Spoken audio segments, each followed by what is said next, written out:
Good evening. We'll start our meeting tonight. We'll have invocation be by Commissioner Firstner. Pledge of Allegiance will be by Commissioner Brinson. Then we'll have the roll call. Please stand. Bow your heads, please. Dear Heavenly Father, bless us this evening as we work together and make decisions for the best of Ocoee and its residents. We thank you for your wisdom and guidance in our thoughtful deliberations. Bless all of our city workers, city residents, and especially the men and women in uniform who serve our city and country. We ask this in Jesus' name, amen. Amen. Pledge allegiance to the flag of the United States of America and to the republic for which it stands, one nation, under God, indivisible, with liberty and justice for all.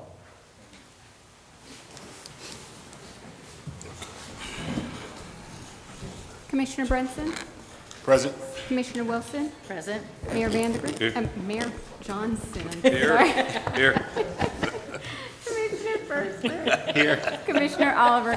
We have Donna here and Yeah. Vandergrift just came on. I'm sorry. All right. Presentations. We'll have the legislative update. State Representative Geraldine Thomas. Is she here? Yeah, there she is, better. Come on up to the podium. District 44. Thank you and good evening. Since I was elected to the legislature, I have come back to give an update on what happened during the legislative session to the cities that are within the districts that I represent. And I am very honored to represent the town of Ocoee and to now be your representative in House District 44. So I want to provide you an update on what happened during the 60-day legislative session.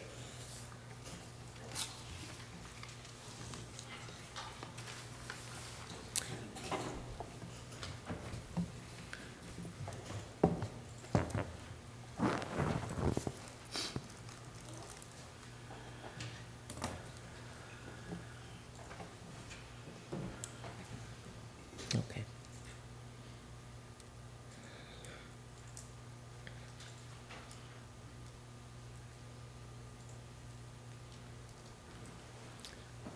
Well, let me just say that it was a very busy 60 days. There were 3,492 bills that were filed. That's a lot to try to get done in a 60-day period of time. And out of that number, there were 197 bills that passed. 189 bills were signed by Governor DeSantis, and he vetoed 5 bills out of the total. At this point, there are no bills that are awaiting gubernatorial action. As it relates to appropriations, there were requests for $3,694,900,175, and many of those came from communities that have projects that needed support and needed funding. Before any bills or any appropriations request come to the legislature, they have to go through some key committees, and there were some major themes in this year's session. The School Guardian Program was one of those. After the shooting at Marjorie Stoneman Douglas in Parkland, there was a lot of concern regarding the School Guardian Program. And as you all may be aware, that a bill was passed that would allow teachers to be armed in the classroom. And that is if the local school board opts in and Orange County has opted out. The environment and water quality was also a major theme after we saw last year fish kills and red tide, blue-green algae, etc. There was a great deal of focus on the environment and water quality. Hurricane Michael recovery, which just decimated the Panhandle, was also one of the themes.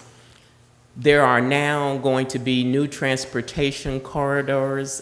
They will be toll roads that will be primarily in the western portion of the state. School voucher expansion was also a major theme. And as it relates to health care, Florida will no longer have the certificate of need requirement before a hospital can be open. Immigration enforcement was a theme, as well as implementation of Amendment 4, which was placed on the ballot, and citizens voted to give individuals with felony convictions who had served their time the right to vote. And that was modified, and I'll talk about that a little bit later. Also, a theme was importation of prescription drugs from Canada. Canada has some of the most rigid requirements for drugs, and their drugs tend to be less expensive than in America. And the pharmaceutical companies in the United States have kind of a monopoly, and so legislation was passed to allow for importation of prescription drugs from Canada. The committees that I serve on include transportation and infrastructure, where I serve as the ranking member, and that is a major issue here in House District 44 and all of Central Florida, for that matter, and for the entire state. I serve on the Committee on Civil Justice, the Pre-K-12 Quality Committee, and the Joint Committee on Public Counsel Oversight. Some of the bills that came before the committees that I serve on included one that I co-sponsored, which was House Bill 107, related to wireless communication while driving. It is now a primary offense to text while driving.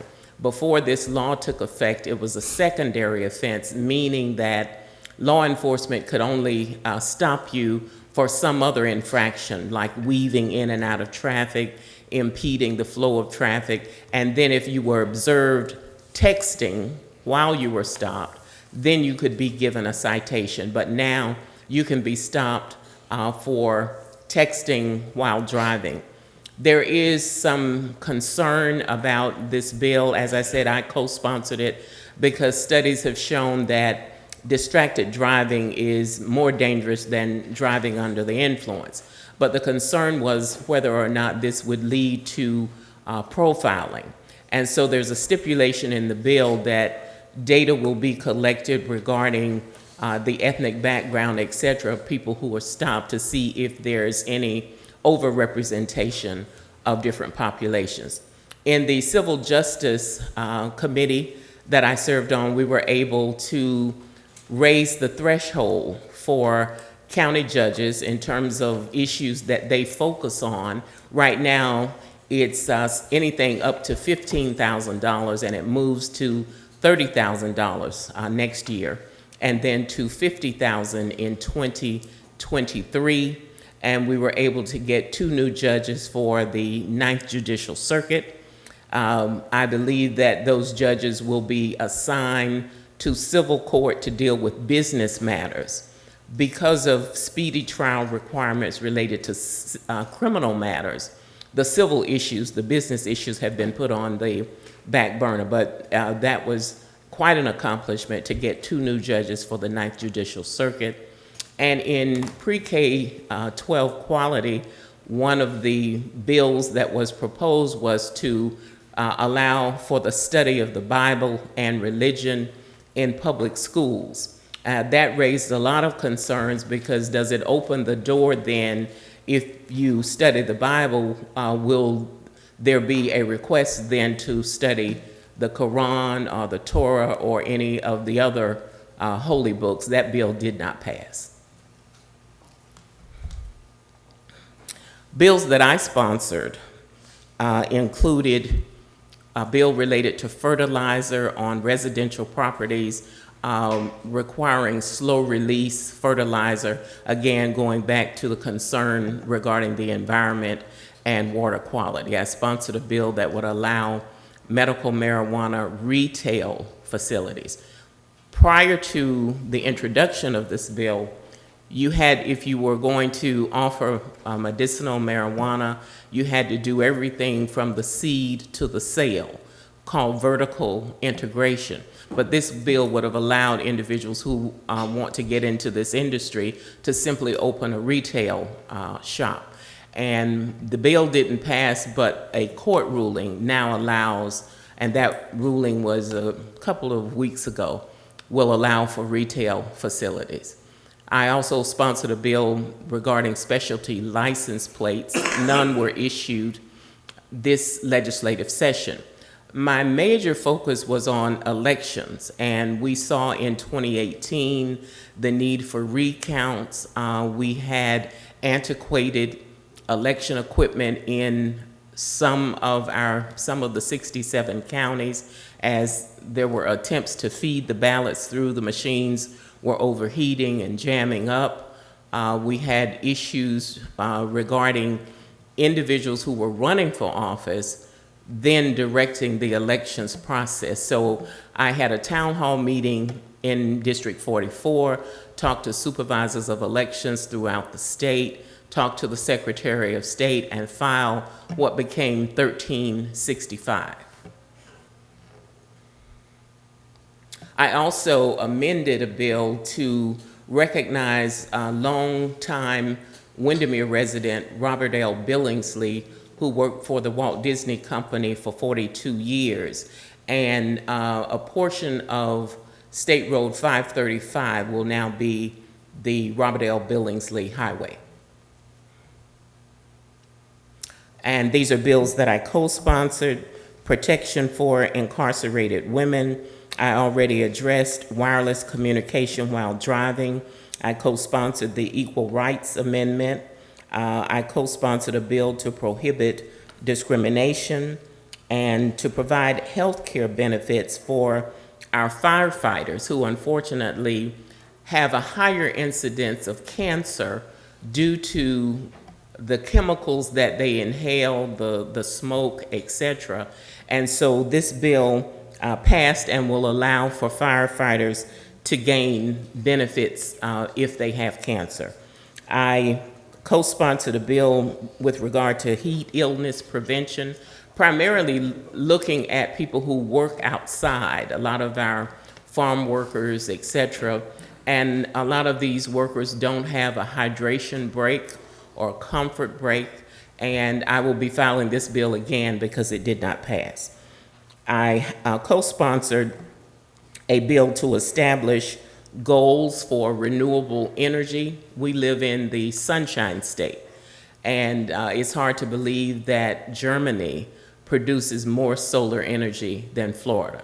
And so this bill would set some goals for renewable energy. The bill that I filed, 1365, was taken up by a committee, rolled into the committee's bill, and it became House Bill 7101, which in the very last couple of days of the session was not taken up, and the Senate bill 7066 was what we were asked to consider. 7066 included a lot of the things that I had put into 1365, but it also included a requirement that an ex-felon who has served the terms of a sentence, including probation and parole, even though they are on a payment plan to make restitution, that person would not be eligible to vote until all of those fines and fees are paid. Similar to buying a car and being told until you fully pay for it, you can't drive it. So that is under litigation. There have been several lawsuits that have been filed regarding Senate Bill 7066, which did pass. Some of the bills that I supported that I didn't mention, 407, which is a prohibition on civil action in response to public records request. And this apparently is a growing problem in that when people make public records requests, many times they are subject to civil action, and that makes it's a chilling effect for people who want to know what's going on in their government, who expect more transparency. I opposed a bill to preempt occupational licenses to Tallahassee, saying that local municipalities could not make those decisions. I'm a big advocate for home rule. I opposed restrictions on local control of growth. I opposed prohibitions on local fees for towing operations, all of these preemption bills, and the preemption of 7 policy areas.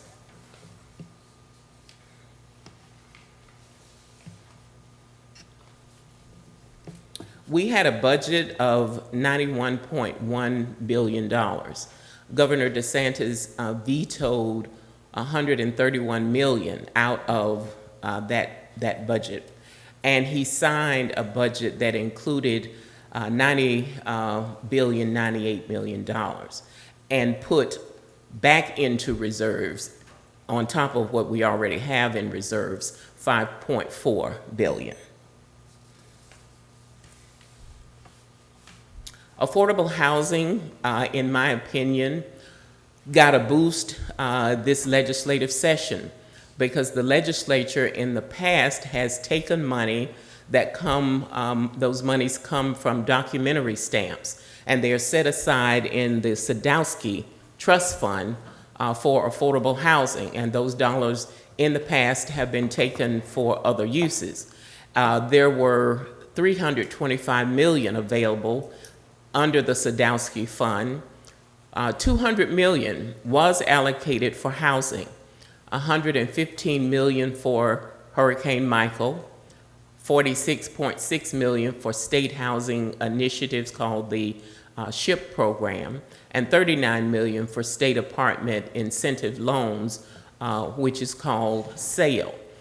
So you see that $125 million were swept, which is substantially less than in the past, and where we want to get to is at a point where none of the money is swept from the Sadowski Fund. And there was funding for homelessness. I just drove back from Brevard County, where there is a major observation regarding space and also regarding veterans. And one of the things highlighted while I was over there today was the number of veterans who are homeless. And that's an issue that needs to be addressed. There were $4.5 million set aside for a homeless housing fund. And then a challenge grant for local homeless coalitions in the amount of $3.2 billion. Economic development, we funded the Florida Job Growth Program at $40 million, Visit Florida at $50 million, and Enterprise Florida at $16 million. And you might have heard that there was a suggestion to completely defund Visit Florida because of some questions as to whether or not we can determine if the record number of tourists who come to Florida are attributable to Visit Florida, or is it attributable to marketing by Disney, Universal, Miami Beach, or whatever. But we know that places like Las Vegas, New York, etc., have major budgets in excess of what we put here, and they are marketing their destinations. So we did have $50 million that was left for Visit Florida. And here you see some of the environmental funding. Florida Forever, $33 million. Everglades Restoration, $285 million. Northern Everglades, $32 million. Water Projects, $49 million. Lake Okeechobee Watershed, $69 million. Drinking Water Revolving Loan Fund, $125.5 million. And Wastewater Revolving Loan Fund, $181.7 million. Alternative water supply grants were funded at $40 million and water quality at $10.8 million.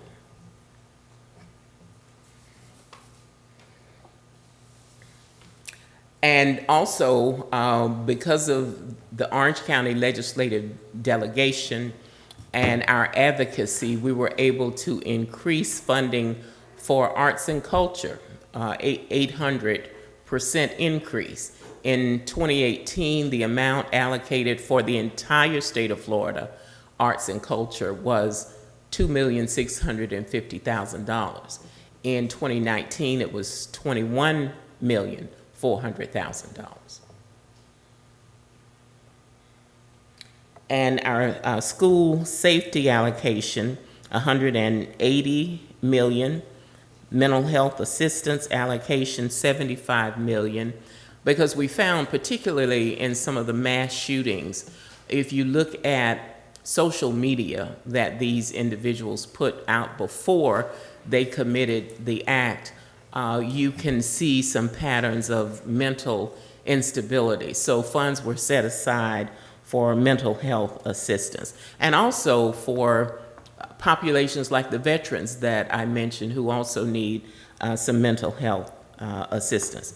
Mental health awareness and assistance training was funded at $5.5 million, and school hardening grants, looking at our campuses and entry and exit points from the campuses and how do we harden our schools, was funded at $50 million.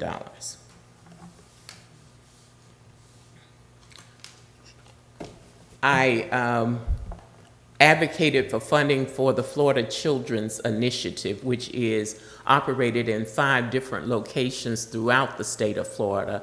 And one of those is in the Paramore area, the Paramore Kids Zone. And the total funding for the Florida Children's Initiative for the 5 programs was $500,000. So I've gone through quite a lot. I know you have lots on your agenda, but I wanted to give you a brief update and make you aware of some of the things that we focused on during the 60-day session and to answer any questions that you might have. Thank you very much, Representative Thompson. Anybody else on the dais have any questions? Just, is this a presentation available for downloading or online, maybe at your website? Is it on the website? No. It's not on the website, but we can certainly get it to you if you'd like it. Thank you. Sure. Anybody in the audience have any questions of the representative? Good evening. Good information. We appreciate it. Thank you very much. And let me just say that we start committee meetings in September. So I'm home now for another 45 days or so. And the legislature will convene in January because 2020 is an election year. We meet earlier and adjourn earlier. So if you have needs, questions, things that you want to bring to my attention, this would be a good time to do that because we do start going back to Tallahassee in September. Okay, Thank you you. very much. Thank you very much.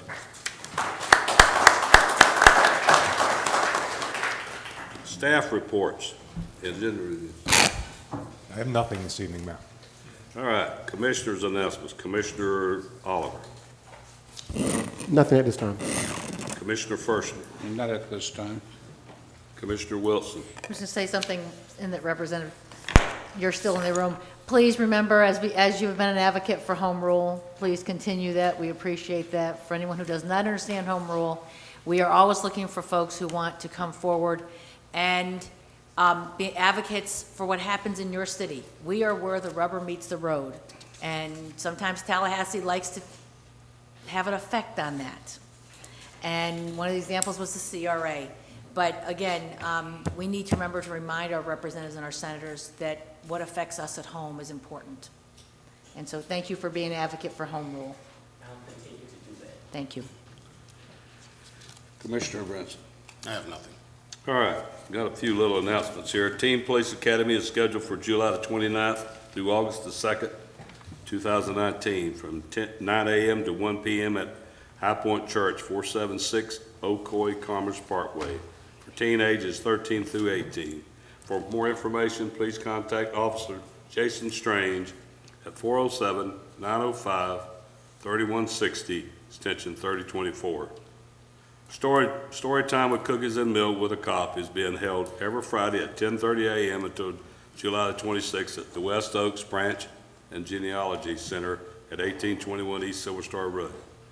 The Planning and Zoning Commission currently has a vacant seat with a term expiring June 2020, and staff would like to present a staff report for board appointment for the August 6th City Commission meeting. Staff is requesting the elected officials to provide up to 2 names with contact information to the office of the city clerk by Friday, July the 26th, in time for the August 6th agenda packet. Once their office has received your selected members' name and contact information, they will then reach out to those individuals so they may fill out a board application.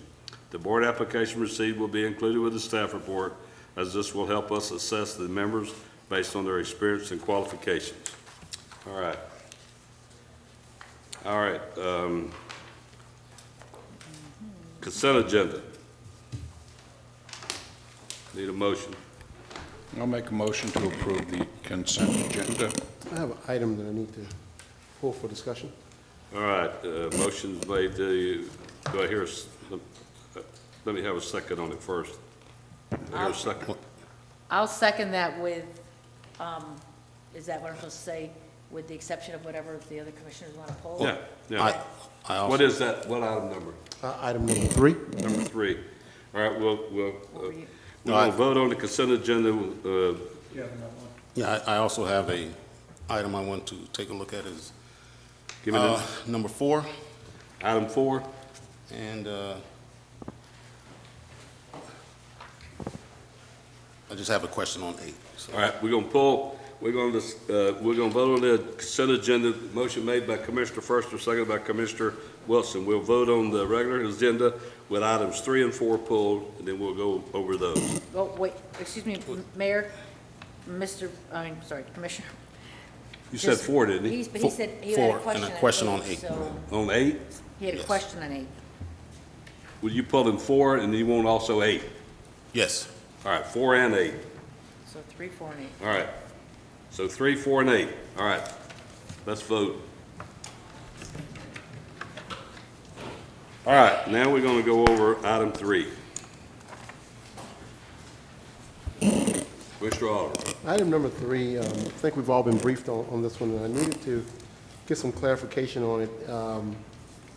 I do have some concerns about the owner representative services that we are seeking to hire, and that would be based on the building of the new city hall and the previous information that we received and the information that was presented to us and what we had. It's my understanding we just did not really like what was presented the first time, and therefore we kind of went back to the drawing board. It's my understanding we went back to the drawing board with the same company to see if they would bring in a partner to help us along with this process and trying to stay within the budget. And within that, what happened within that, we actually decided to bring on a owner representative at about $300,000, a little over $300,000. So I want to try to get some more clarification on this particular item. And I also want to ask a question with the clarification as to, I want to know how many bids came from this, the new city hall, how many bids that actually did we receive? And I know we chose one, and want to know if the first company did not bring to the table what we were looking for, why did we go to the second company in that bid, or what's the process? All right, Assistant City Manager Shadrick, will you explain that, please? Yes, sir. Thank you, Commissioners and Mayor. I'll try to clear this up as quickly as I can. During our briefing with you the other day, we were discussing two items because it had been a while since we had given everyone an update on City Hall, what's going on with it. This item here that's on the consent agenda, is an item to hire an owner's rep, something that we had intended to do all along. And this particular item is an award of a CCNA-approved RFQ process whereby we had 10 solicitations received. We shortlisted to 3, and the committee picked 1 out of the 3 to bring forward to you this evening. And that's ZHA for the owner's rep. The other process will come back to you at the next commission meeting, and that's the process regarding the design and construction of City Hall. And to clarify something for the record there, sir, we did not actually change anything process-wise that would put us at any risk. We reviewed with the city attorney how we should go about expressing the commission's comments from the last meeting that we had to discuss the design phase. We brought that to the construction company, Wharton Smith. They indicated to us that they would like to change some of their team members, but the contract that the city commission awarded to Wharton Smith was a CCNA, or Consultant Competitive Negotiations Act, approved process, where we awarded the contract to Wharton Smith. That's coming back to you at the next commission meeting. They've indicated to us their desire to change out some of the teams. So from a legal standpoint, and Attorney Cookson can weigh in on this because we actually involved him and his construction attorney in this process before we went and discussed it with Wharton Smith, and that was they have the right as the primary contractor to modify their team based on the city's contract with them, with our consent. And so what they had done is ask if we would be willing to allow them to modify their team. So Wharton Smith is the competitively negotiated and awarded company that we are working directly with. Their dealings with the other contractors are between them and the contractors they're working with as a civil matter. This item, again, on the consent agenda this evening is the owner's rep award, which we have always intended to bring forward. This project is of a magnitude that we believe we need that level of oversight, and it's comparable to what other cities of similar size have done. It also, this contract dollar amount is an amount that we could not approach were we to hire disciplines commensurate with what's proposed in the scope of work and the man-hour table. So we feel, and it's our recommendation, that you award this contract this evening because of the nature and scope of this project. It's just a quick comment on that contract to Wharton Smith. It's kind of like a subcontractor. Is the architect firm that was with them is, if you had a contractor firm, it'd be like a subcontractor, and they're in charge of that. So, you know, but this is a different item here. Yes.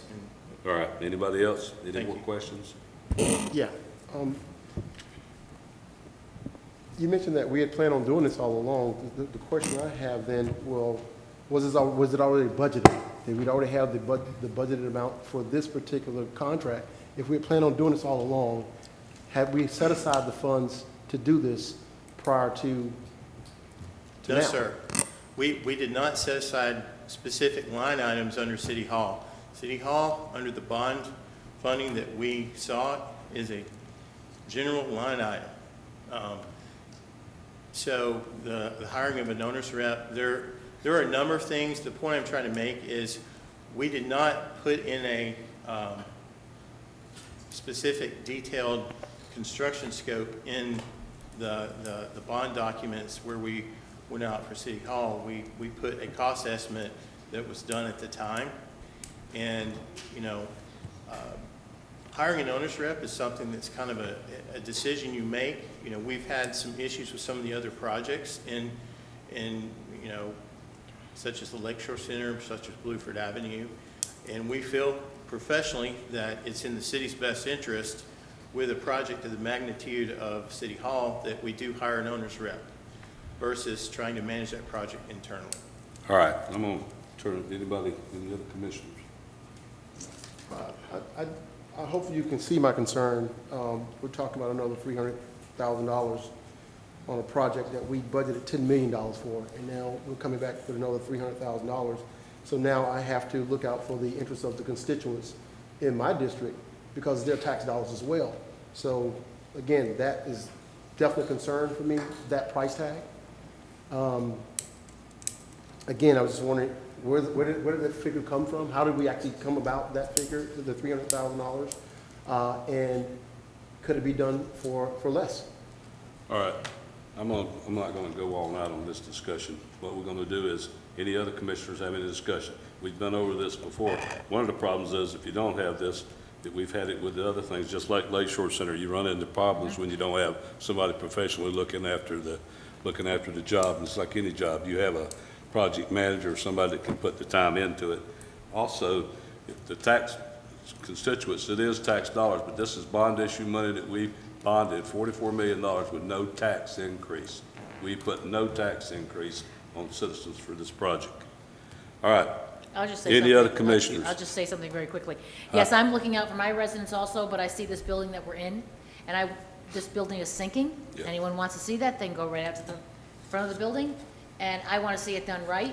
I want to see this building being a building that is going to last more than 20 years so that our residents are paying for it and possibly their children are going to be paying for it. And I don't want it to come back at the end and be a problem for them. We need to do it right, do it once and do it right. So I understand your concern, but I also have my concern for my residents paying for it. All right, Commissioner Brinson. Within the city staff, do we have the skill set to provide the functions of an owner rep? No, sir. So, but this fee that's being charged by the owner rep, is it comparable to what the scope is for that type of work? Yes, In the sir. industry? Yes, sir, it is. And so the city staff sees value in this? Yes, sir. And this owner rep is going to be beholden to who? The developer or the city? The city of Ocoee. So they have incentive to do what? Their incentive is to get the best possible building constructed at the best possible price. Because this is a design-build contract, there's a number of different procurement methods for doing a big construction project. This is design-build. So this gives us coverage, and I'm not accusing any construction company in particular, but they're all out to make money, and they all know how to change order a local government to death if there's not vigilance in the process. And we felt like in this case that the level of expertise and oversight for the scope and dollar amount for this city hall reached a level that we needed professional oversight. And ZHA competed with other firms on a professional solicitation in accordance with Florida statutes and the city's own code, and a fair process was ensured. They were selected after a second round. And the original dollar amount that they came in with was higher than the one that we got there. We're allowed to negotiate after the committee has picked a firm to bring to the commission, and we feel very comfortable with the dollar amount in terms of what they're giving us, because there's going to be 6 different professional disciplines represented. One of the things that they're going to guarantee us is the pricing on materials. We're going to be able to buy direct without paying taxes. That's going to save us some money. And then this team of individuals is going to be there to every step of the way with the construction company, make sure that they're buying the correct materials at the correct prices. They're going to be preparing estimates for all the things that are going on, and we don't do large-scale construction on a regular basis, and we felt like we needed that kind of coverage to actually benefit the taxpayers so that we're not getting gouged in any way. And I'm not accusing the contractor of doing that. I'm saying that if you don't have those checks and balances in place, that's kind of a difficult situation to manage. All right, Commissioner First. No, I don't have any comments on it. I understand what the position is supposed to do, and I agree. There needs to be that type of oversight on a project this large. I wish we did have someone in-house or a team in-house that could do that, but unfortunately, we don't. It would be like trying to field a professional sports team and not have a coach for them, or get a high school coach to do the job because they're cheaper. I think it's money worthwhile for someone that is professionally qualified to give us the best product that we're looking for. As I go back and look back, and I don't know who was here, I think in Roseberry, I don't know if you guys were here when we built this building, but we had a lot of problems with that in the long run, and that was because of not having oversight or over somebody, that project manager, or somebody that was knowledgeable of what to do and keep us in. Instead, we got a building that we should be able to stay in, we can't because of it sinking, so it ends up costing us money all the way around. All right, what we're gonna do is we need to vote on each one of these separate. Before we go to the next two, I want to have a motion for item 3. I make a motion to approve item 3. Motion made by Commissioner Wilson for item 3, approve a contract with ZHA. All right, do I hear a second? I second that. Seconded by Commissioner Fersen. All right, any more discussion? If not, let's vote. All right, motion carries 4 positive and 1 negative. All right, item 4, Commissioner Bretson. Yeah, on item 4, it's in regards to tentative millage rate. Should the commission, I'm reading from it, should the commission wish to set the proposed tentative millage rate to 7.119, it can do so. Is our millage rate, is it currently comparable to surrounding municipalities of the same size and population? Yes. Well, I'll let somebody make, but every population, every city is a different ad valorem. It differs. Like Winter Gardens is 4 something, say Apopka's is, everybody's is different according to what their budget process is. What this is just setting a tentative. We don't want to do, I don't particularly want it, and I think Rob has come up with a way we can do the tentative millage rate at, what'd you say, Rob, 5, 7, or 5? Yeah, we, Commissioner, historically, we, in the past probably 10 or 15 years, we've set this significantly higher just to give the commission all kinds of leeway when we actually work on the budget. And of course, when the trim bills come out first, it has that high number on it, and you guys are getting a lot of phone calls and people were complaining, so we actually looked at what flexibility we think we would need this year, and instead of 6.5, which is what we've done for years and years, we figured we'll bring it down to 5.75, which is probably a lot closer. We intend to bring the budget in at least where we are this year, and we just left a little flexibility if there was additional things you wanted to leave in there. But like I said, previously, we've always put it significantly higher at 6.5 to give flexibility. Didn't think we needed that. We intend to come in at the 5.5 or less. That's what we're shooting for right now. As Commissioner Oliver said about looking out for the constituents, this is what we've tried to do. The last 3 years, we've lowered the tax base, ad valorem down because of the economic development that's happened in the city. We can afford to do that. So this helps the citizens out with the ad valorem. We're lowering it down, and we started out at almost 5.99 or 5.8. Now we're down to 5.5. Is it 5.6? So now we're going to try to go down to 5.2 maybe. So I think it's great. Rob's done a great job, staff's done a great job, but it also benefits our citizens, and we're still able to do things we're supposed to do. Right, and that's part of my concern. I wanted to make sure that we are understanding that the growth that we're experiencing now, not just residential, but commercial and industrial, is affecting our tax base. And so we want to make sure, in my mind, I'm looking at it, I'm like, well, 7 is a little outrageous. But No, we're not going to do that. No. That's the problem. And one of the reasons one of the reasons you make it a little bit higher is because if we ever went to that point, you would have to send a letter to each resident. Yeah, you can't go. So you don't Right. you want to have a little bit of room. yeah, Yeah, 7 that's point, more that's than a little scary. bit. Yeah, that's more than a very little scary. bit. That's scary. Yeah. That's, It causes problems 2 every year when points. they do that. We tried to do this last year, and we didn't get enough votes to do it that way, but it makes for a lot less complications when you people read it in the paper, they think that, because they send out the first tax certificate, it shows where we have a high tax base, when we really don't. But they don't ever explain that to people, so. Right. So I just need to be able to explain when I get the phone Yeah, call. there you go. Tell them we're gonna lower it for them. Don't bring up the 7 point. All right, we need to vote on that one. Item 4. I'll make a motion to approve item 4. I second it. Motion made by Commissioner Wilson for item 4, proposed tentative millage rate. Who seconded that? Second it. Commissioner Oliver seconded. All right, let's vote.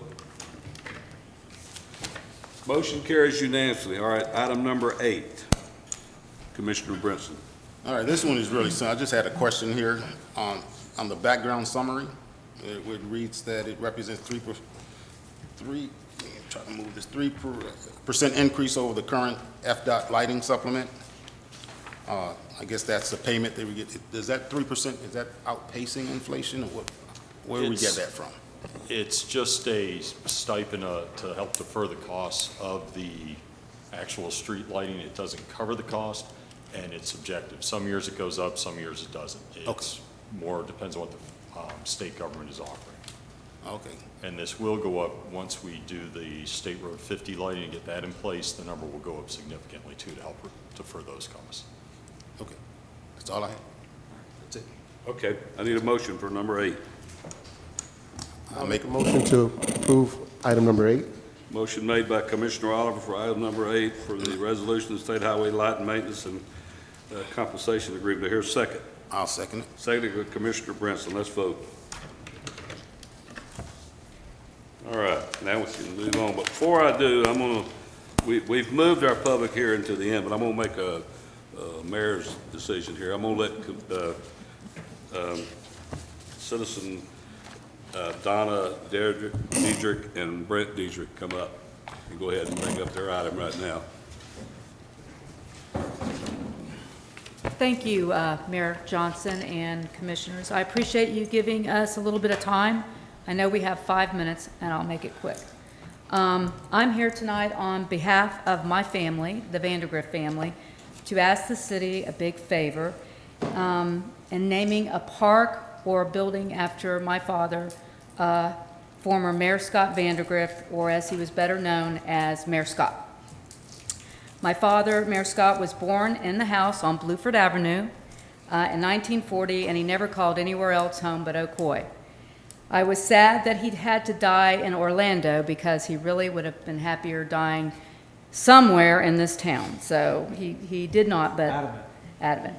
Father was a bit eccentric, wearing City of Ocoee, Mayor Vandergrift, Mayor Scott, and City of Ocoee all over. Ties, hats, shirts. Cars. I think underwear at times. I had them embroidered. And his car had signs that stated Mayor Scott. I've traveled all over, and believe it or not, in New York City, they actually know who the mayor was at that time. He also used to sit on the side of the road in a lawn chair and sometimes in the mall, because we ran when we saw him, but people with a sign that said, "Please stop and talk to your friendly mayor." And sometimes he could be very friendly and sometimes not so much. But people stopped and they talked to him.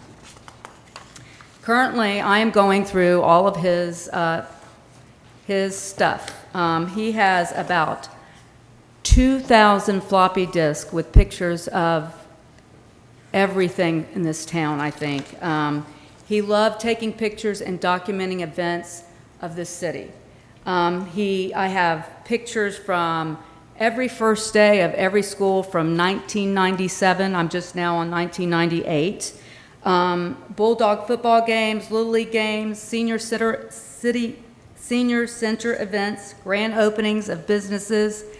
I can't tell you how many events of awards y'all have handed out here with pictures. Every election that he got sworn in and every commissioner, pictures. And don't even get me started on Ocoee High School, because he has documented from the time they broke ground till the time he died practically. So with that said, he loved this town. He never missed a game at Ocoee High School. He never missed a play or a band performance. He participated in every first day at Ocoee High School, and every graduation he handed out diplomas, including one to my niece. And he went to everything in between. So his children and his grandchildren are his legacy, but I think his proudest legacy was Ocoee High School. He was able to bring that school to Ocoee with help, but he was the driving force and the cheerleader for it. And more importantly, he fought like the devil to get the school named Ocoee High School. They wanted to name it a lot of other things, so I feel like that was his biggest achievement. He was involved in the Ocoee Lions Club, Rotary Club of Ocoee, charter member and past president of Ocoee JCs. He was on the Ocoee Little League board and the Tri-County City Leagues of cities. He was a member of the West Orange Chamber, president of the Ocoee Volunteer Fire Department, and the list goes on and on. So you can imagine with 25 years what his impact was to this city. But I only have 5 minutes, so I can't go on and on.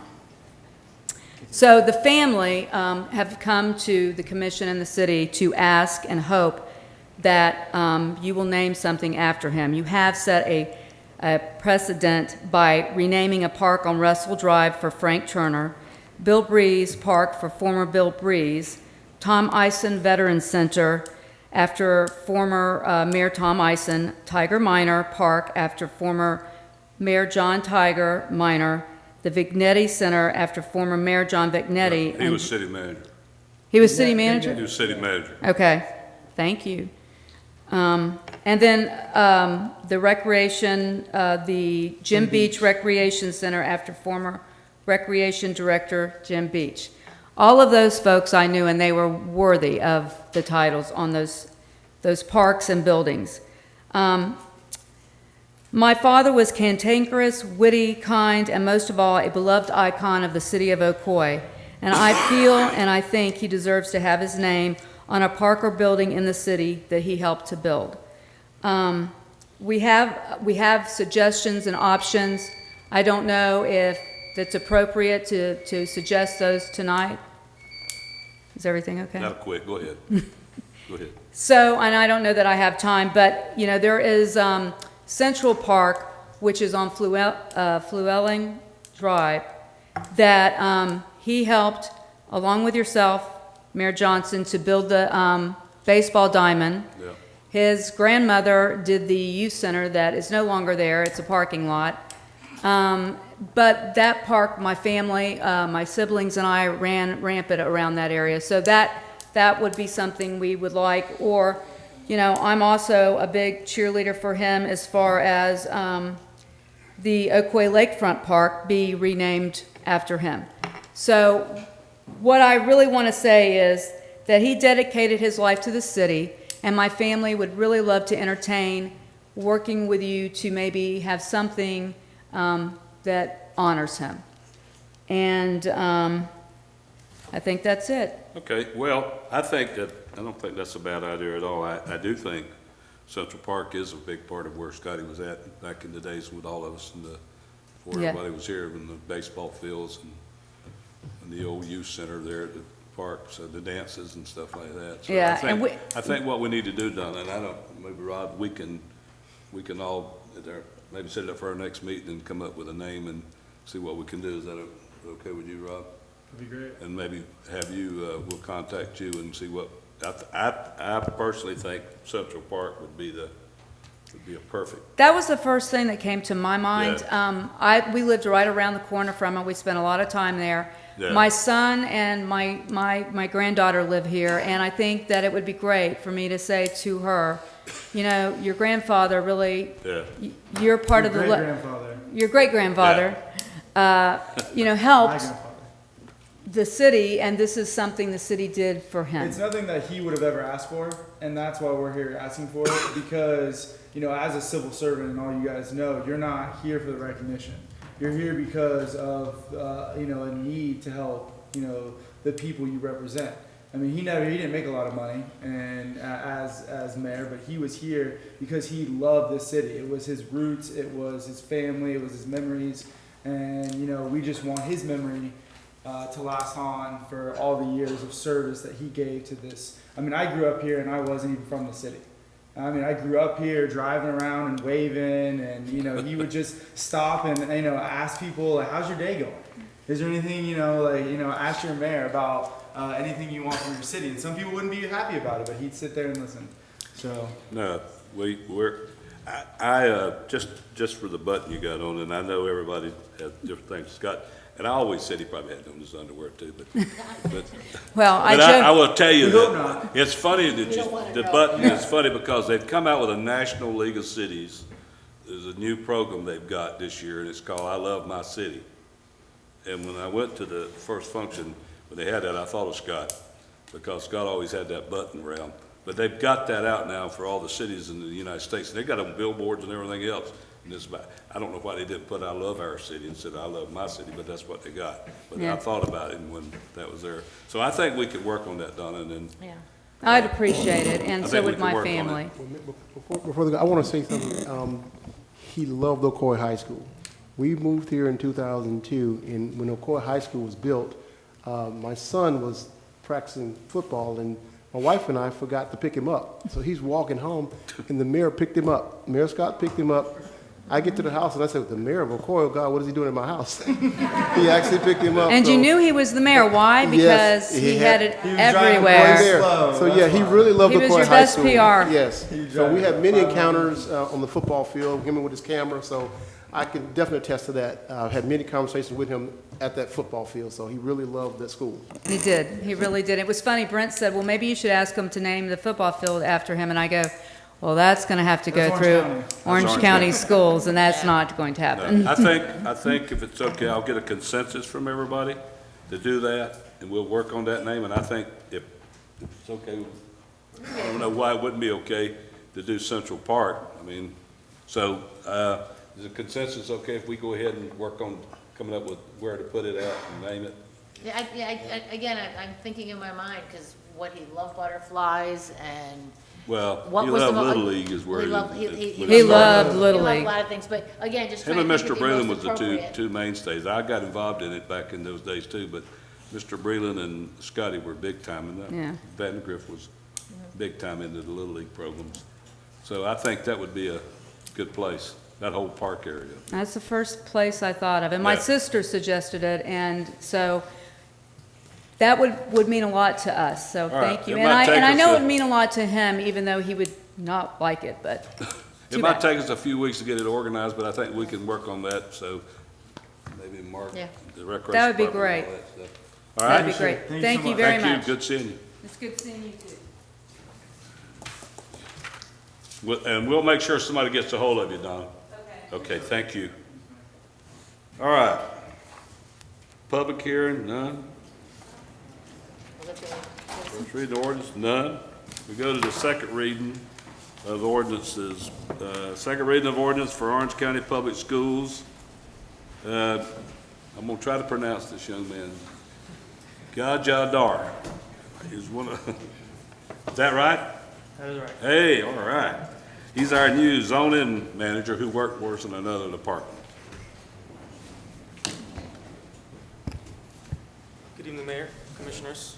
The item tonight that I'll be discussing is an approval for a major amendment to the Ocoee Crown Point PUD.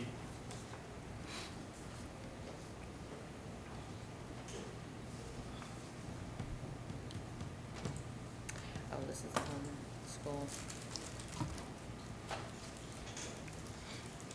This will consist of changing the land use for multiple tracks in the PUD. So first of all, a little overview of what the PUD is, Planned Unit Development.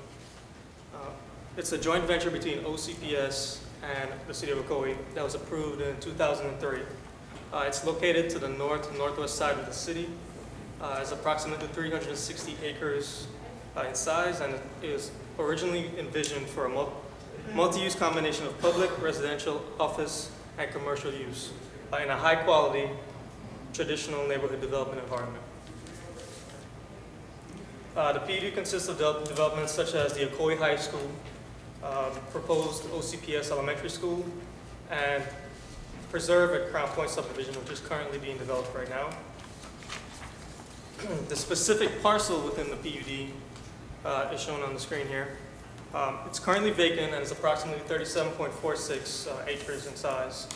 It's located north to northwest of Fullers Cross Road, west of Ocoee Road, and it's south of the West Orange Trail and Ocoee Crown Point Parkway.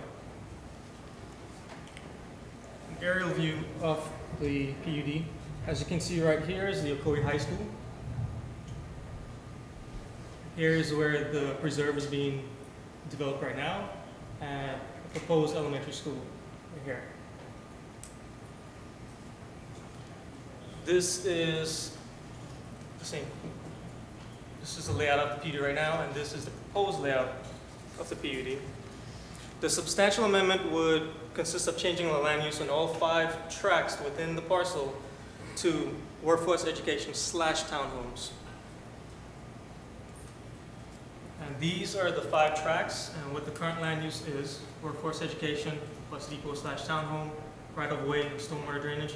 All 5 of those will take on the workforce education / townhome land use. And our development review committee found that it was consistent with city regulations and the intent for the sale of the land. Planning and the zoning commission voted unanimously to recommend the approval of the change, and staff recommends approval of the amendment.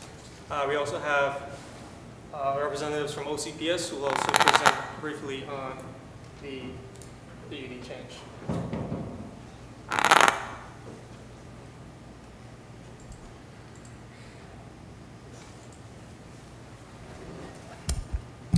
Good evening, Mr. Mayor, Commissioners. My name is Chris Wilson with the law firm Archena and Graham, here on behalf of Orange County Public Schools. We have with us Mr. Faz Ali, who's the Senior Facilities Director, and we have Jamie Berger, who is OCPS Planner, and we also have Rick Baldacchi from AvCon with us tonight. We'll try and be brief and just cover a few more. We certainly do agree with staff. This goes back to the first interlocal back in 2000 between Orange County Public Schools and the city of Ocoee, which was purchasing the 318 acres from Coca-Cola. It was a joint venture between the 2 entities. OCPS paid its proportionate share for 115 acres and a part of the infrastructure as well. The initial 2000 interlocal agreement identified the high school, which is there, the elementary school, which is planned, transportation, which is the bus depot, which has been planned for all these years, as well as workforce education. And to date, as has already been pointed out, the high school is there, elementary school is future, and now we're looking to switch the bus depot over to workforce education, like a tech center. So it is a request for a substantial amendment. Staff's already been through some of the details. We're also looking at the 4th Amendment to the Declaration of Conditions of Approval that needed some changes and tweaks to make it consistent with the change from the bus depot to the tech center. And then again, we're going tech center to townhomes. Sorry, bus depot to townhomes and tech center. This is the same graphic that was already up. So we'll proceed quickly through that. And I'm actually going to ask Mr. Baldacchi to come up and discuss some of the particulars of the plan with you. Thank you, Chris. Good evening, Commissioners. I'm Rick Baldacchi with AvCon. What I tried to do here was just kind of simplify all the language into a couple exhibits. The red being the items that were being kind of removed from the plan. So the pond we're showing being removed, although we're not going to really remove stormwater treatment. We just would like the flexibility to incorporate it into the campus as opposed to having it just in that location. So there is a note added to that effect on the plan. So we will, and that pond also serves one of the pieces of property that is owned by the city. So we will continue to provide that treatment for the city property when they developed. The other one was the access road from the north. The current configuration we didn't think was ideal. There were 2 crossings of the West Orange Trail and an intersection very close to the trail. So we're proposing a different alignment, which I think is shown on the next slide. So these would be the two roadways that access the property that OCPS would be building as part of their development. And you can see we realigned the one on the north to only have one crossing of the West Orange Trail and one entrance a little further south onto the adjacent street. There is room underneath the expressway to have a left turn lane into that site as well. So those are kind of the red and green changes on the plan.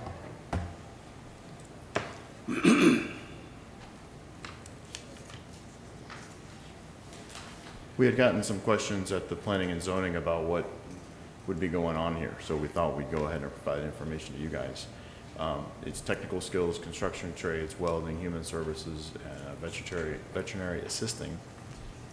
And the students would come from any area of the county, but it would, we'd expect that it would draw students from the western portion of the county. And the educational facility will be constructed for about 500 students. I'm going to turn it back over to Mr. Badaki.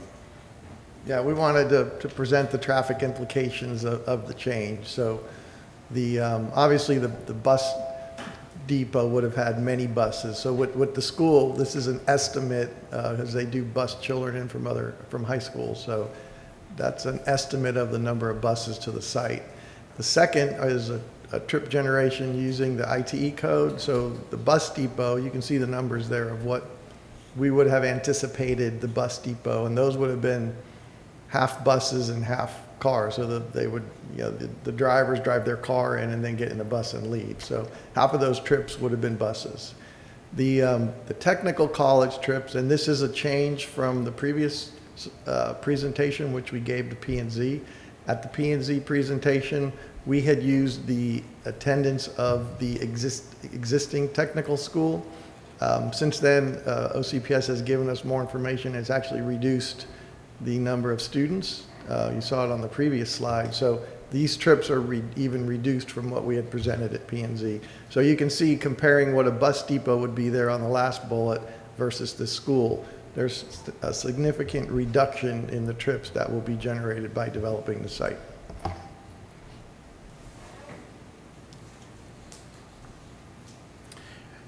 And as I said at the outset, we certainly concur with staff's recommendation of approval, and we're here and available to answer questions. Okay, all right. Okay, so we've actually have two items to approve as part of this. The same staff report applies to both. The first is the amendment to the land use plan and preliminary subdivision. And then the second is the amendment to the declaration of conditions of approval to incorporate the same changes. So as for the substantial amendment to the land use plan, I'll go ahead and read the title to that ordinance.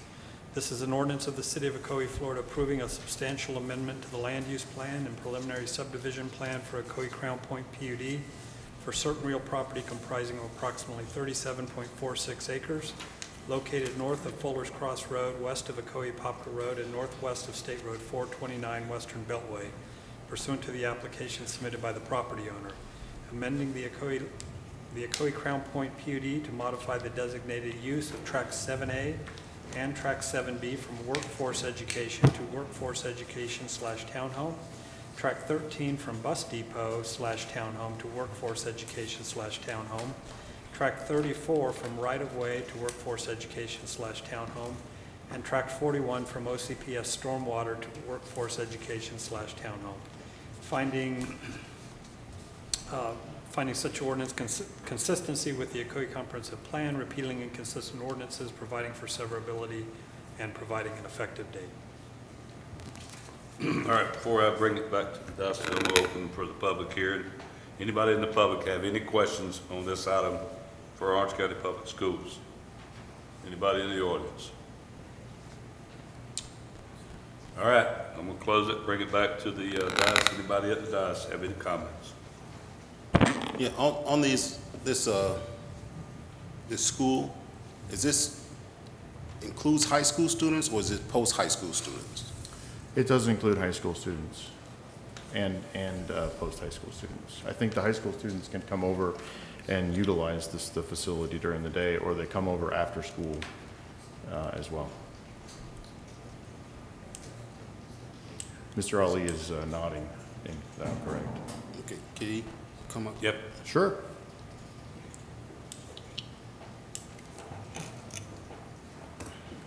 Good afternoon, Mayor, Commissioners. Faz Ali, Orange County Public Schools, Senior Director Facilities. Yes, it is a combination of both high school and post-high school adults. High school students specifically during the day between the hours of like 9 and 3, and adults would be between the hours of 8 and probably 9 at night. Okay, and just for my own edification, these high school students, will they be able to use this facility as their alternate high school, or is it just classes they're able to No, take there? this is in addition to their regular high school. The buses bring them in, they spend approximately 4 hours, either AM or PM, and this goes part towards their graduation requirements. All right, anybody else? I just have a question concerning the trip counts. With the additional buses and the additional trip counts that you're adding there, have there been any studies to identify, would there be a decline or increase in trip counts for the local residents in the area with these buses that's being added to the trips? Good question. And the buses are being kind of deleted, not added. So the trips, there will only be roughly 12 buses in the morning and 8 in the PM, bringing those high school students that Mr. Ali was talking about. The bus depot would have generated 200 or more buses in the area. Does that answer your question? The bus depot is not going to be a part of this? The bus depot is being eliminated. Okay, gotcha. from the plan. Thank you. All right, anybody else? All right, I need a motion. Yeah, so the first item was the approval of the ordinance amending the substantial amendment to the land use plan and preliminary subdivision plan. That would be item number 1. All right, I need a motion for that. I'm making a motion as read.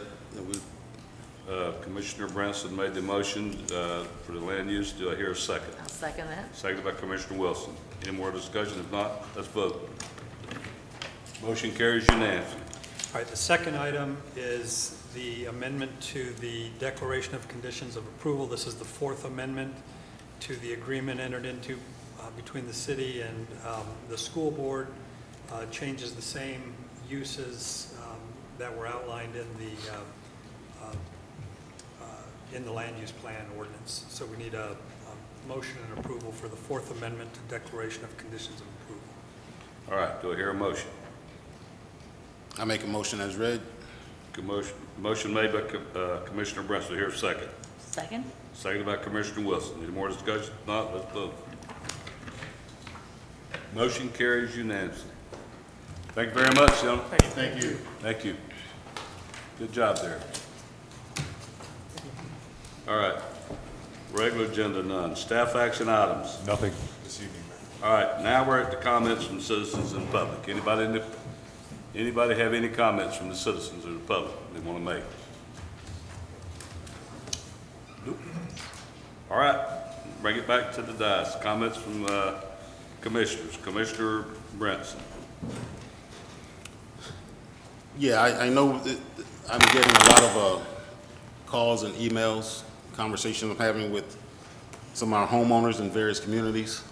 One of them, there's a pig trail, I guess, that goes over to one of the schools that needs to be addressed. It's overgrown with all kind of weeds, and there's a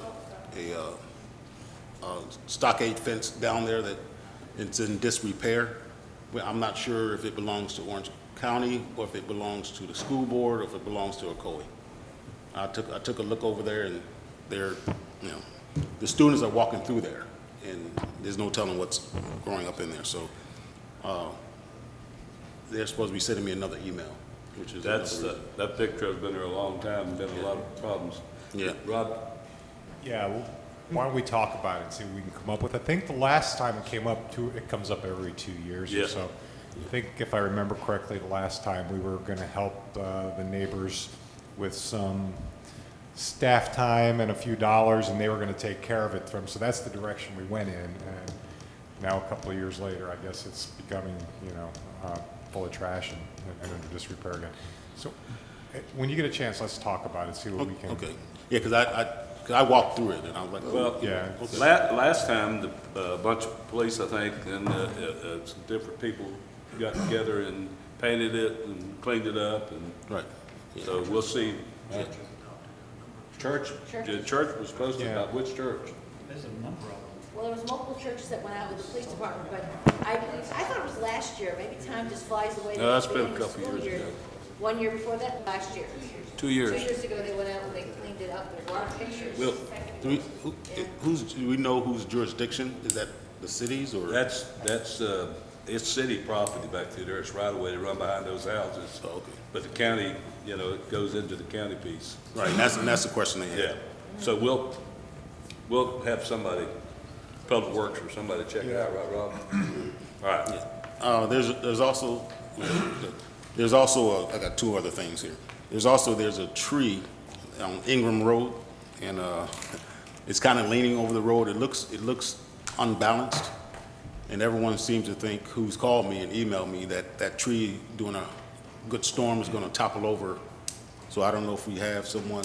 That's not, is I did Ingram Road forward- ours? I think I forwarded that on to Public Works for Yeah. them to take a look at it. Steve, you saw those. Commissioner, we have, Ingram Road is city jurisdiction, it is our right-of-way. The tree has power lines going through it. We've reached out to Duke Energy to go out and take a look and see what they can do for us. Okay, yeah, because I didn't know it, and I looked at it, I was like, oh, yeah, it looks a little off balance.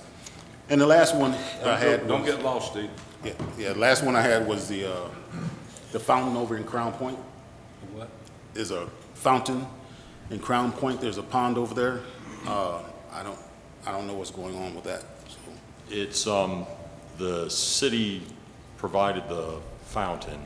The new homeowners association is going to take over the maintenance of the pond itself, but the fountain's worn out and we have ordered replacement parts. There's some electrical issues going on with it. Okay, thank you. Yeah. Commissioner Wilson. Yes. I don't know how long ago I mentioned this, that I'd like to have a meeting to inform our citizens of the changes within the downtown area here. I know we were doing charrettes before, but we haven't had anything in a while, and I thought it'd be a great time when the Lakeshore Center opens to actually have that function go on at the same time that we open the Lakeshore Center. Kind of have I know I'm assuming going to be having an open house there. That's wrong person. I think Mark's probably going to be, no, maybe Mark's not coming down. But I'm sure we're going to be having an open house to show our residents what they're paying for when that facility opens. But I think it would be a great time to also have,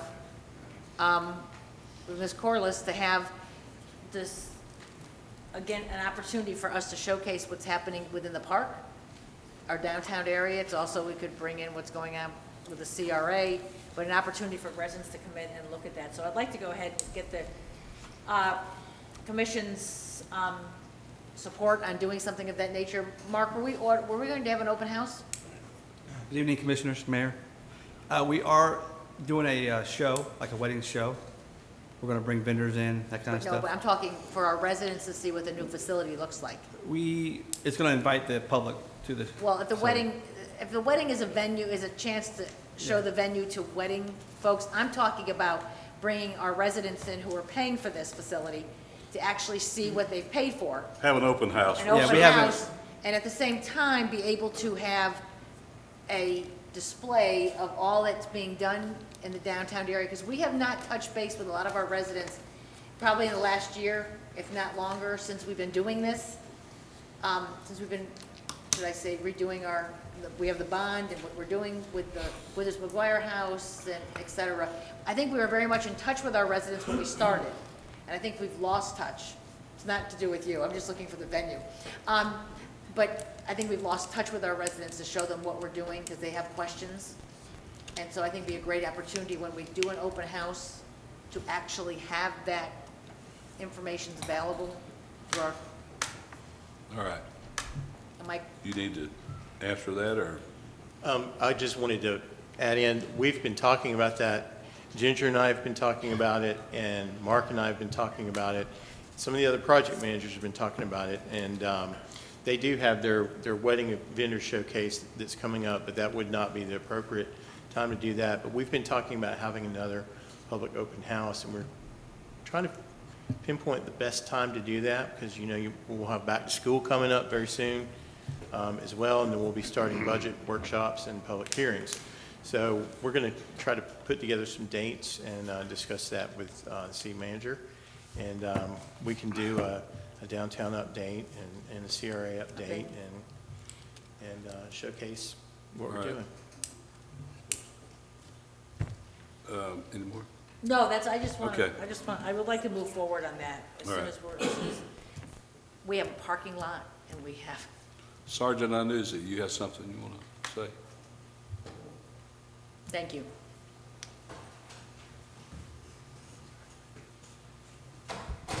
Good evening, Mayor and Commissioners. I just wanted to provide additional information on Blue Jay Way, which I think Commissioner Brinson had asked about earlier. And just to let everyone know that for the last 2 years, right before the beginning of the school year, our police chaplains usually go out there and they'll clean it up, they'll retouch the paint. This is a project that's kind of near and dear to our hearts because we started it about 2 years ago with our chaplains. They came out and they did a phenomenal job of repainting and making sure that all the shrub, was cut back and grass and stuff. But we normally wait until the weekend before, or maybe with one out from the beginning of the school year, just so that it's fresh and everything is the way that it should be for the beginning of the school year. They also come out on the first day of school and they hand out pencils and different things for the kids, because it is something that's pretty important to them.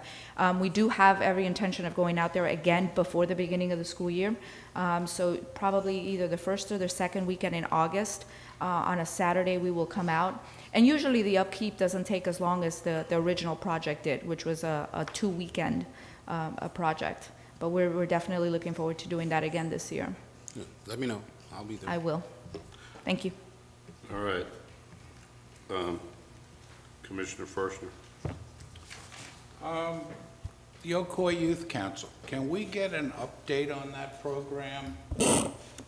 Not necessarily tonight, but just sometime before August 8th rolls around. I'd just like to see how the program is doing. Awesome, a great question. There's actually a presentation plan for the next meeting. There have applications have been gathered, and I think they're finishing up a few, but there'll be a full presentation at the actual next meeting. The coordinator will be here. Oh, Yeah, excellent. we're supposed to get copies of the applications too, to go over. Yeah, you'll get those. Yeah. All right. That's it. Commissioner Oliver. Yes, I was actually going back looking at our last meeting, was actually the June 4th meeting, and I was looking at that meeting, and I must say that I owe you, the mayor, a heartfelt apology. I actually cut you off.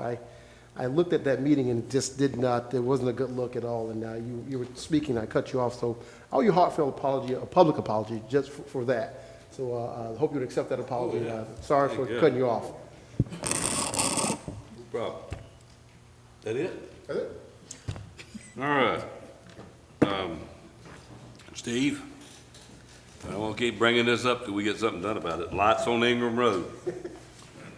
Fortunately, you guys, the commission approved us bringing on a temporary project manager to help us get caught up with all this bond-issued projects, and some of those will also allow us to take care of the lighting projects where we can just have a central contact with And Duke. McGuire Road. McGuire Road. Finish and, that up. The funding is still there. We will make sure it gets carried forward into the next fiscal year if there's any delay.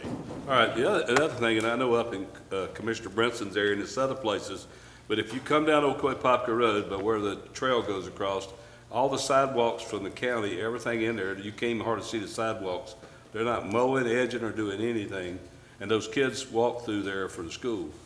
I noticed So that. somebody has to get a hold of the county to We'll address give the them issues. a call. We have a contact with that part of for the northern And side of the county. I know if not, he'll be getting somebody from his neighborhoods calling him because it's not ours, but somebody has got a fourth county commission in that area, and we need to talk to them and say, you have to, you know, keep up with your areas just like we have to. We'll follow up with them.